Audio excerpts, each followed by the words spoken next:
观众朋友，在中日冲突逐步升温的此刻，习近平做了一件20年来从来没做过的事，什么呢？他主动打电话给川普了耶！是中国真的慌了吗？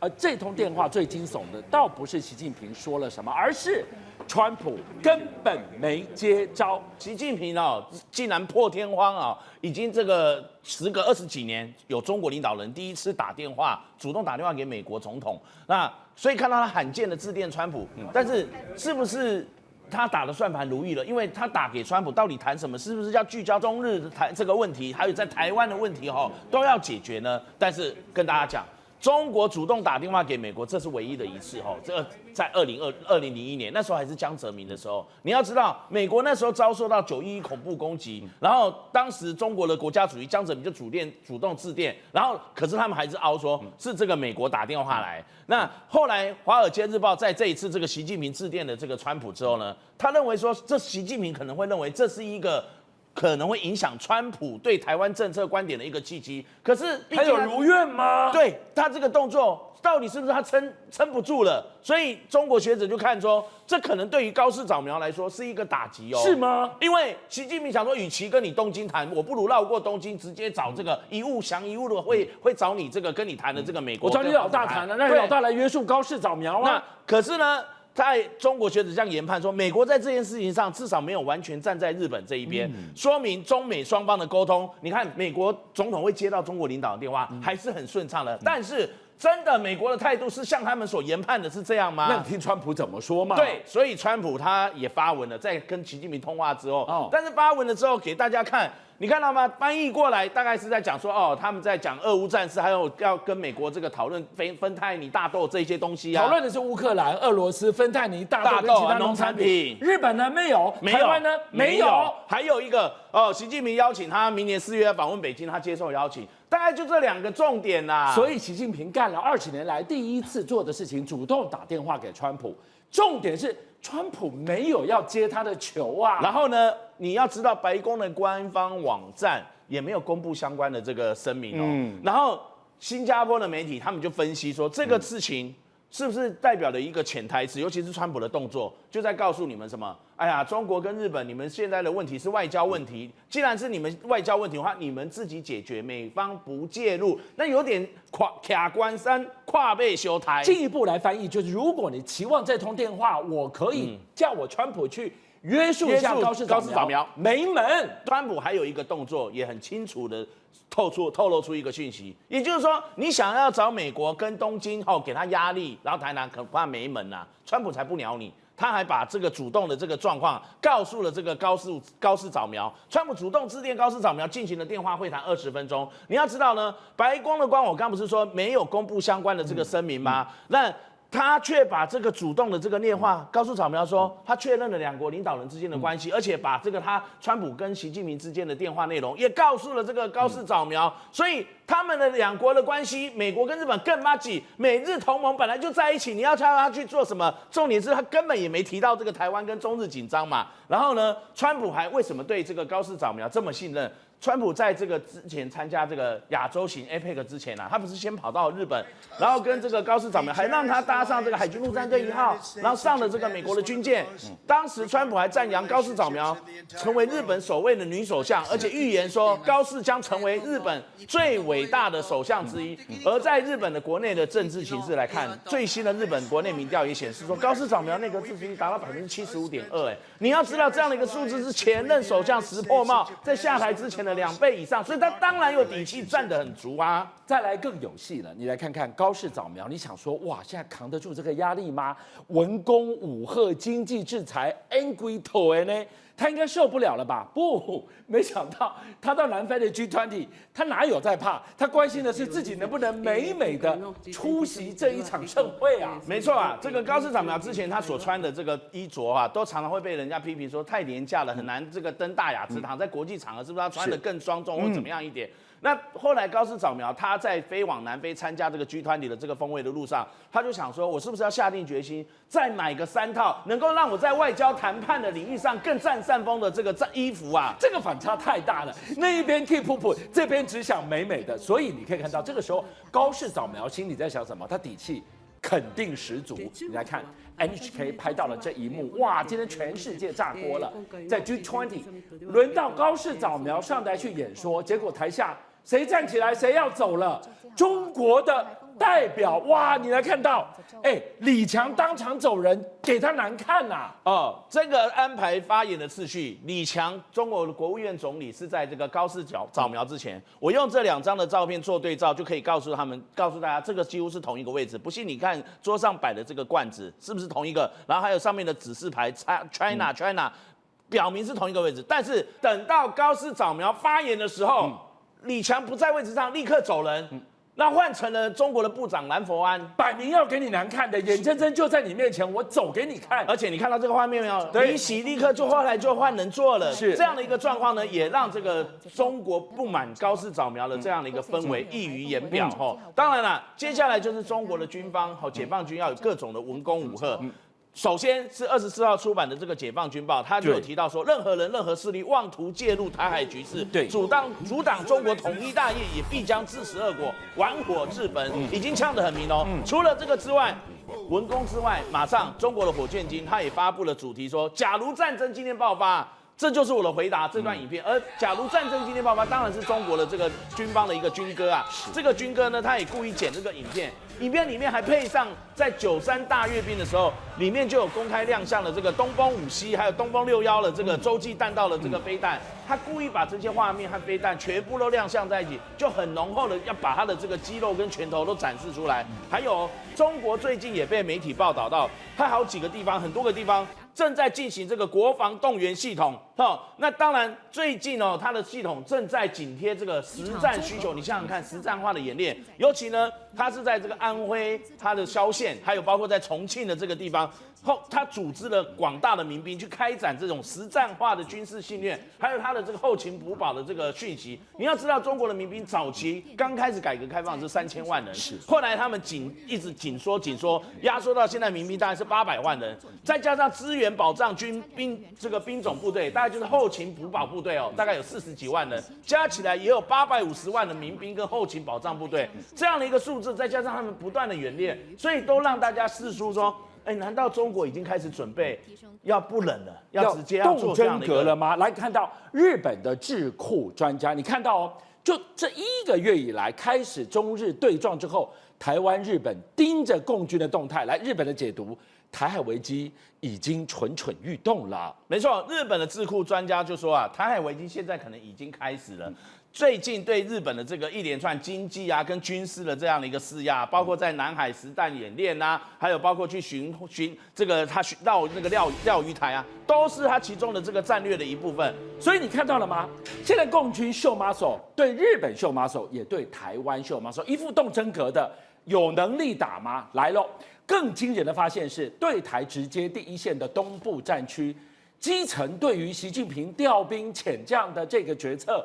不满的声浪已经满到喉咙了。当然，国外媒体前一阵子就注意到说，中共在开四中全会的时候，这一排的这个解放军，尤其是东部战区相关的职务的，为什么空了一整排？这位置一整排都空的。那据说呢，前一阵子不管这过去几个月来，都有解放军的高层将领被传出整数清洗啊。那其中有不少，至少9名以上的这个4星上将被免职。那其中有7个人呢，曾经担任或者是现任东部战区的一些高级将领，结果都被以这个违反他的一个军规、违反的规定，然后或者是贪腐，直接把他拔掉。那我问你，就一副要开战要动真格的，怎么会在阵前换将呢？那这些将领据说都是认为说应该要采取比较谨慎的态度啊，包括中央军委副主席何卫东啊、苗华啦，还有王厚斌这些人啊，还有甚至东部战区司令林向阳这些人认为说都是对台湾、对东部，因为如果要犯台、要打台湾这一场战事的话，这些东部战区是首当其冲。对，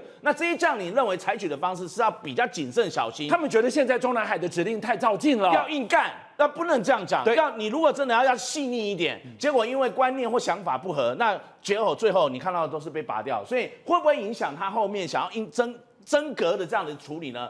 也让所有的人在等着看。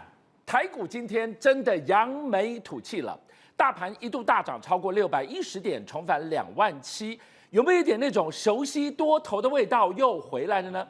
魏哲家一句话，产能不够，哇，市场疯狂了。美国买地扩产，台湾3座2奈米厂 MSCI 季度调整正式生效，没砍台股，还让台股更稳、更露脸。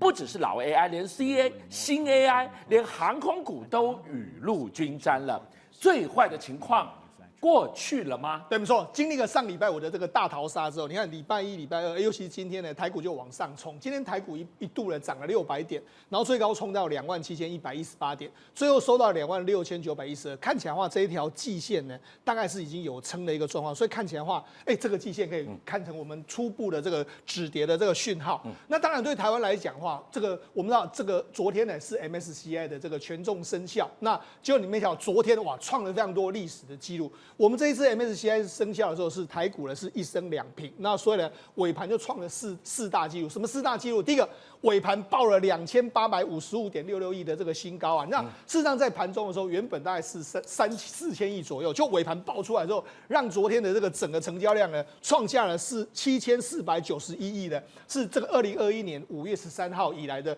成交金额的这个新高。那同时之间呢，外资在当天的买卖超来说的话，占了约莫是9445亿元，是较去年同期上升了63%，为史上的第一高。就外资买卖非常的热络了哈。另外第二个是，当这个借券卖出的余额呢，目前为止来到了1522亿，也创了这个新高。所以看起来的话，事实上的确台股在因为这样的短线量能出来之后呢，似乎是真的有止跌的讯号。那止跌要靠什么？当然要靠 AI。所以你看今天来说的话，台积电就回魂了嘛。台积电前几天跌破1400，今天又站回了1400哈。那当然了，最重要的原因是因为台积电一直跟你说，我产能都是不够，你不要被外面的这个所谓风风雨雨干扰啦。譬如说，你看魏哲家获颁这个美国半导体协会 SIA 的最高荣誉奖嘛哈，然后在颁奖典礼上面来说，你看他跟这个刘德音呢，好不容易最近有同台，然后他就说了嘛，先进制程没搞都是没搞，不够还是不够。他说了，我原本呢想要印上穿有什么 No More Wafer 的这个 T 恤，他表示说我的产能呢真的相当的强劲。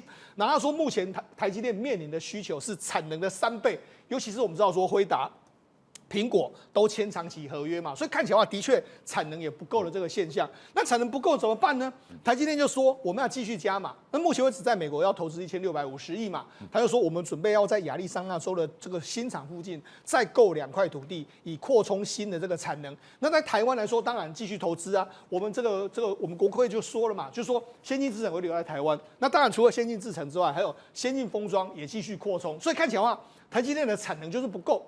好，那除了在美国扩厂之外，台积电的最新消息就是说，它准备在台湾呢再新建3座2奈米工厂。那原本是2奈米的大本营是在楠梓嘛，它现在要设要2座可能会落在南科附近。那所以也就是说，南科的这个特定区来说的话，投资金额会高达9000亿，可能就变成台湾投资最多的一个科学园区。好，那当然了，台积电一直投资，这就是未来的获利。所以呢，有一个美国的资深分析师卓利，他就说。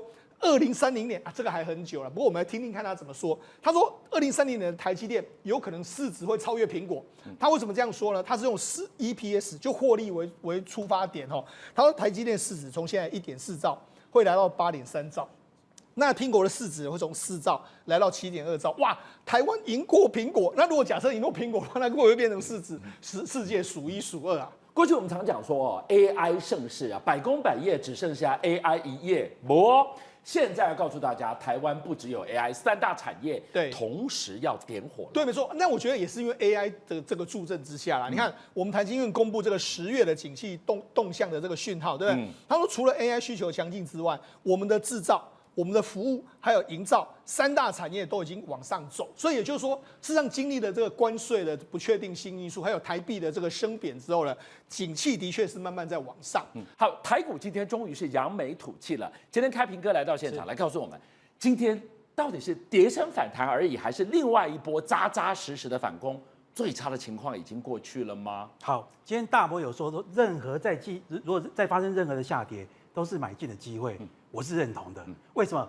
我们要知道，先把这波大跌的几个主要的原因抓出来，然后我们来看看这个原因消弭掉了没有？对，如果消弭掉之后，那当然就是说，尤其是你要知道，这次美国股市下跌是情绪反应。来，第一个，美国股市前几天就是说，哎呀，那个9月份政府关门没有数字，所以说啊，12月份那个降息无望。对，就昨天突然又发现什么？这个有鸽派的声音出来，又突然间从4成拉高到75%了，哎，乐观气氛来，这是第一个。对，这一波的这个卷起千堆雪的叫做大卖空的这个贝瑞，Michael Berry 他是之前次贷风暴的时候一战成名，可是你知道吗？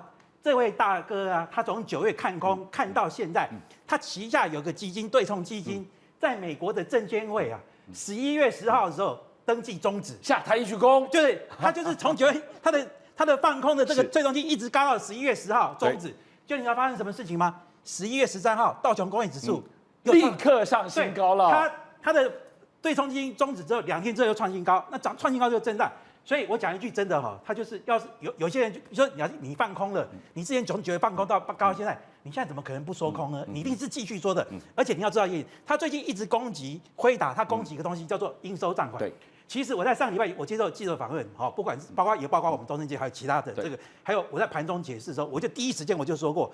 麦克贝瑞一直攻击那个应收账款，其实很奇怪，因为电子业通常电子业应收账款有60天能够收回来就很正常。那你不去攻，你不去，然后他说啊，那个应收账款数字那么大，俊相，辉达做的生意对象都是谁 ？Google、Amazon 都是世界大咖。他会跟你倒债吗？对，他会跟你倒债吗？那他们的金额当然会很大嘛，对不对？你一直攻击那个金额，你不看看人家的应收账款周转率？我在之前有说，就我非常高兴，今天有个新闻出来说，辉达反击了，说我们的应收账款只有天数53天，很合理啊，很合业界的水准啊。你在攻击什么东西？所以说这个东西就是说他一直攻击这个，应收账款，一直忽略掉这个东西周转天数。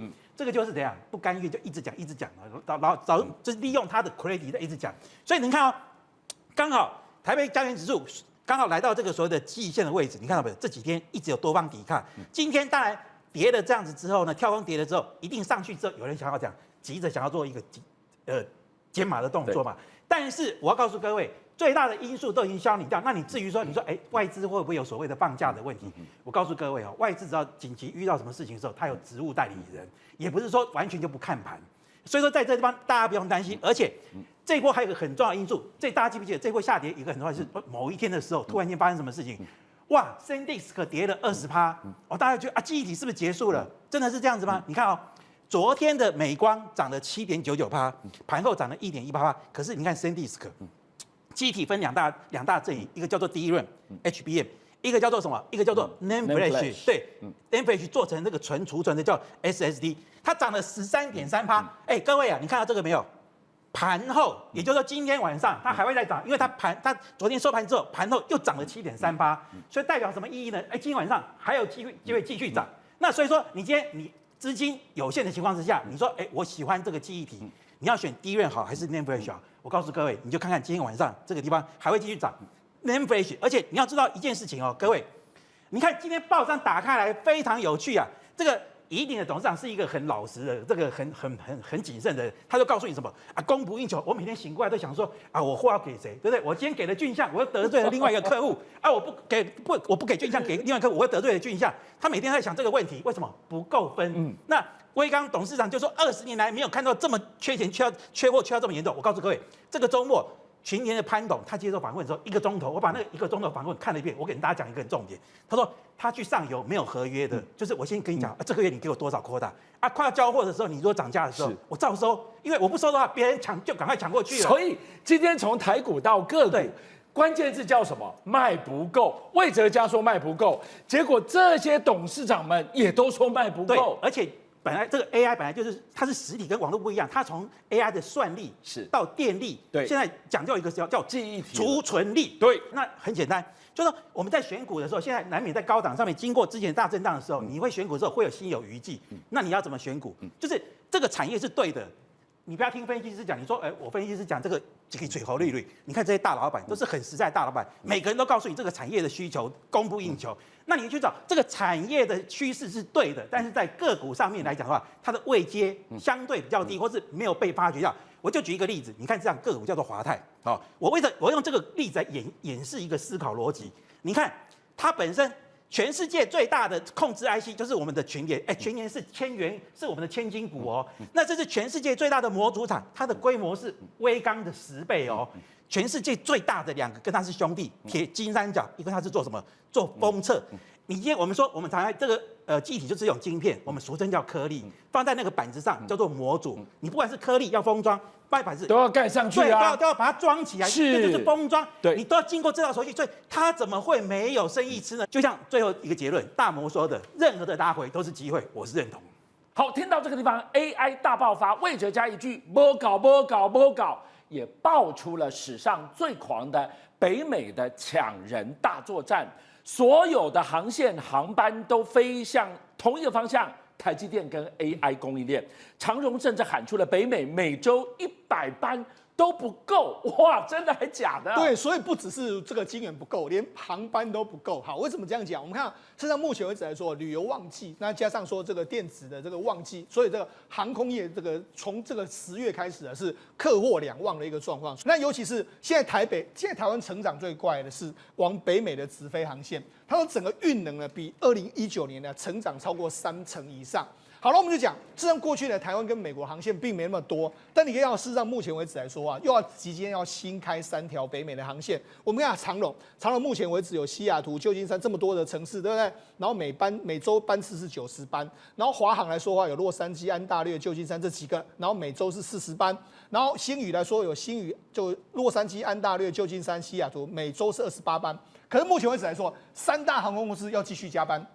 譬如说，我们就讲这个长荣来说的话，会增加达拉斯；那华航跟星宇呢，会增加凤凰城。所以现在等于是大家又开始在增加北美航线啦，哈。所以现在等于是我们要过去航空三雄，大家都说要决战什么？最早两岸直航的时候决战中国航线嘛，现在变成是决战日本航线，现在变成决战北美航线啊。所以北美航线才是他们未来可能真正争霸非常重要的这个版图啊。而且过去我们看到的热门的航点，基本上都是靠海。对，你会发现，不管是凤凰城，不管达拉斯，这个地方有我们的 AI 走廊聚落，这个地方台积电，通通是冲着 AI 商机而来啊。当然没有错，为什么这样讲？因为 AI 是未来的这个显学，所以显然航空业也要跟着 AI 走。好，那尤其是往这边跑。好，我刚才具象讲到2个地方，一个是达拉斯。因为达拉斯跟这个凤凰城，达拉斯有非常多台湾厂商在那边，除了台积电、鸿海，他们台积电在凤凰城，然后鸿海啦，还有包括说伟创啦、电子五哥等等，环球晶都在德州，所以他们现在砸3000亿前进到这个亚利桑那州，或者是前进到达拉斯嘛，对，那有庞大的什么商务需求。还有探亲需求，我可能工程师住在那边会有探亲的需求，对不对？另外一个是什么呢？我们有讲星宇等等，他们是用什么？他们把这2个地方当成是转机的一个地方，因为东南亚很多国家，它其实是没有直飞美国的。那如果我透过这2个地方，我在这个让东南亚的旅客呢来到台湾转机，飞到凤凰城，然后再凤凰城进到美国，或从达拉斯进到美国来说话，事实上这对这个所谓东南亚的客人来说有一个帮助，所以等于是转机的这个客人会增加，还有我们台商的这个需求，所以他们都拼命在扩充台湾，这个北美的航线就是这个原因哈。那尤其是你看，今年上半年华航的北美航线较去年成长13%，那客运收入到了22%，它都仅次于什么？仅次于台湾人最爱去的嘛，最近又可能很爱去的日本跟韩国，所以你看它已经变成是第3个这个重点的这个航班了。那尤其是我们刚才不是讲吗？华航它准备到12月3号要首飞所谓的美国的凤凰城嘛，对。变成是亚洲第1家的航空公司，然后它采取的是什么？客货兼具。因为我们知道说，事实上凤凰城本来有台积电的在那边嘛，所以它一定要有台积电。因为我们知道，事实上我们就讲台积电，我们不是说过爱斯摩尔那台机子外光，它需要7台才能载啊？你知道是谁载？就是华航载回来，他们都有一个专案，所以等于是华航就帮助台积电有好几趟的班机。这一次到这个亚利桑那州的时候，也是他们帮他包机，还有什么包舱的专案这样一个状况。那甚至他还说什么，华航还要弄一个什么动物方程式的彩绘机，为台湾首架的这个迪士尼的这个彩绘机要首航是要洛杉矶。所以你看，过去可能说日本航线，现在在美国航线来说，也要开始有一些不一样的变化。好，那除了这个，还有星宇它也要跟飞这个凤凰城，不过因为星宇的飞机比较少。那你比较少，那你怎么办呢？他现在用的方法是跟美国航空还有阿拉斯加航空合作，也就是说你搭我星宇的飞机呢，进到凤凰城之后，你可以飞到美国其他地方，它可以飞到美国250个城市，所以当然是有转机的。然后它都一直主打所谓的精品旅程这样一个方案，所以它的这个定位是采取这样的方式。那长荣来说，它的新增航班是在达拉斯。那为什么新增在达拉斯呢？因为事实上我们刚才讲到，达拉斯在德州这个地方，然后你就讲北美航空已经占它整体的客运的40%左右，北美占它40%，所以10月要新增这个达拉斯这样一个状况。好，那么讲，事实上从这个长荣的发展过程来说，它从1988年就已经经营达拉斯的货运，它过去已经有货运，它现在有客运，那尤其是我们知道，我们要达拉斯，你不要以为它是一个小城市，它目前为止，人家预估说它未来可能会变成是美国的第3大城市。为什么？因为它目前为止是美国南部一个非常重要的货运的转运站，它现在达拉斯的沃斯堡的机场已经是美国第3大的客运量。然后我们我们长荣呢是变成亚洲唯一一个同时经营德州、休斯顿还有达拉斯的两大航点的航空公司。你看有休斯顿，然后有德州2个地方，再加上北一点点的这个芝加哥，所以变成是什么一个三角形的一个地方。那几乎是把美国中西部还有南部的大城市都涵盖在这里面。那当然有助于它的航班的这个竞争力。所以在讲，事实上这3家航空公司，长荣、星宇跟华航都不约而同瞄准了北美。那告诉你什么？当然背后是有台积电的这个原因，还有很多 AI 的供应链的原因，也让他们往北美去持续茁壮。57报新闻的所有好朋友，军相又来了，谢谢大家，是你们的订阅数加持了我们，让我们在4月6号中午过后破100万了，多不容易！你知道每一天晚上9点到11点，他在播的时候，我要盯着直播人数升还是跌，一觉醒来我要去看有多少人来点阅。一段时间，你们给了我100万的订阅，真的无限感激。最后，我要跟大家瞪眼看，再一次谢谢你们大家，同时请介绍更多好朋友来支持57报新闻。俊相还有优秀的57报新闻团队会继续为大家每一天挖真相。Come on, come on, come on.